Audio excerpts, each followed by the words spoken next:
आप सभी जानते हैं कि बड़ा दुखद हादसा हुआ।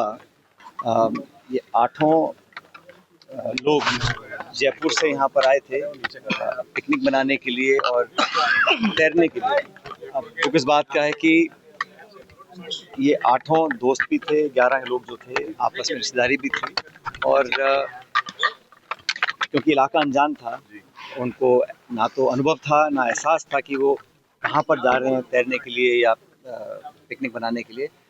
तो एक दूसरे को बचाने में भी आपस में फिसल गए और फंस गए और इसी वजह से 8 लोगों की मौत हुई। इनकी बॉडीज़ को रिकवर किया गया है। 3 लोग जो समय खाना पका रहे थे, वो बाहर थे, वो बच गए। हम सबको बड़ा दुख है और एक साथ इतने लोगों का जाना ये बहुत ही दुखदाई घटना है। मैंने प्रशासन से बात की है और जो प्रावधान है, जो नियम है, उसके अधिकृत जो कुछ भी मदद हो सकती है परिजनों की, क्योंकि ये बहुत ज़्यादा आमदनी वाले लोग नहीं थे और मेहनतकश लोग थे, कमाने वाले लोग थे, तो उनके परिवार वालों को जो आर्थिक मदद हो सकती है, जो माँ योजना है या कोई और योजना है, उसके तहत जिला कलेक्टर और प्रशासन ने वो कार्रवाई चालू कर दी है और 8 जो शव हैं, जो डेड बॉडीज़ हैं, उनको अलग अलग एम्बुलेंसेज में हम वापस जयपुर भिजवा रहे हैं। उनके साथ एक पुलिस का व्यक्ति भी जा रहा है, एक रेवेन्यू का व्यक्ति भी जा रहा है। उनके जो हम उनके इस दुख की घड़ी में राहत दे सकते हैं, वो प्रशासन भी कर रहा है, हम लोग भी कर रहे हैं। अब मसला ये है कि इस प्रकार की जो घटना हो रही है, कैसे रोका जाए। तो मैंने अभी इनको निवेदन किया है कि पूरा जो क्षेत्र है, वहाँ पर एक टेक्निकल टीम भेजकर ऑडिट करें।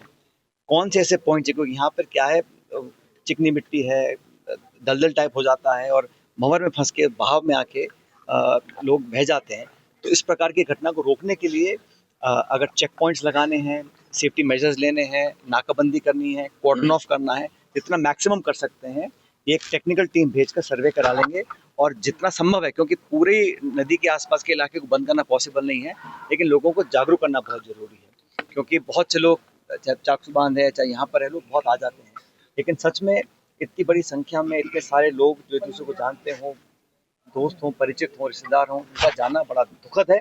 मैं उनके परिजनों को अपनी संवेदना देता हूं और हम सब उनके घर वालों को जितनी संभव मदद हो सकती है, वो अमीन जी जिनके क्षेत्र के लोग हैं और बाकी जयपुर शहर के जो लोग हैं, हम सब मदद करेंगे। और यहाँ के लोगों को मैं कहना चाहता हूँ कि हमें और जागरूक रहना होगा।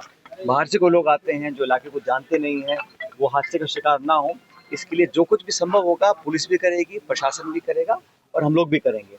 और उम्मीद करता हूँ कि इस प्रकार की घटना दोबारा ना हो, क्योंकि इतना जो नौजवान जो मौतें हुई हैं, मैं समझ सकता हूँ, दिल दहलाने वाली हैं और मेरी पूरी संवेदना उन परिजनों के साथ है। ऐसा कोई अगर प्रावधान होगा तो हर संभव मदद करेंगे, चाहे पैसा किसी का भी हो, सांसद हो, विधायक, हम सब हेल्प करने को तैयार हैं। लेकिन क्योंकि वो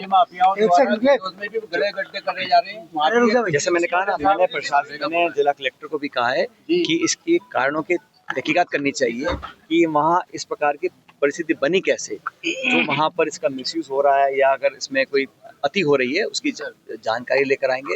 लेकिन ये ऑडिट होना बहुत जरूरी है और वो ऑडिट वो लोग करें जो जयपुर से आए, मुख्यालय से आए और निष्पक्षता से जांच करें कि यहाँ ऐसे हालत क्यों पैदा हुए और इन चोक पॉइंट्स को, जो डेंजर पॉइंट्स हैं, उसको हम कैसे कॉर्डन ऑफ कर सकते हैं। देखिए, बनास नदी में चाहे फ्रेजर ब्रिज हो, चाहे आपका दूसरे बीसलपुर बांध हो, ऐसे कई जगह है। मैं कहा ना, मैं तो चाह रहा हूँ कि दोनों जो इलाके हैं उसका पूरा टेक्निकल सर्वे करवा लेते हैं। आजकल तो ड्रोन मैपिंग भी होती है, तो जो बेस्ट होगा वो करेंगे ताकि भविष्य में इस प्रकार घटना ना हो। इतने सारे लोगों की मौत होना, इससे बड़ा दुख क्या हो सकता है।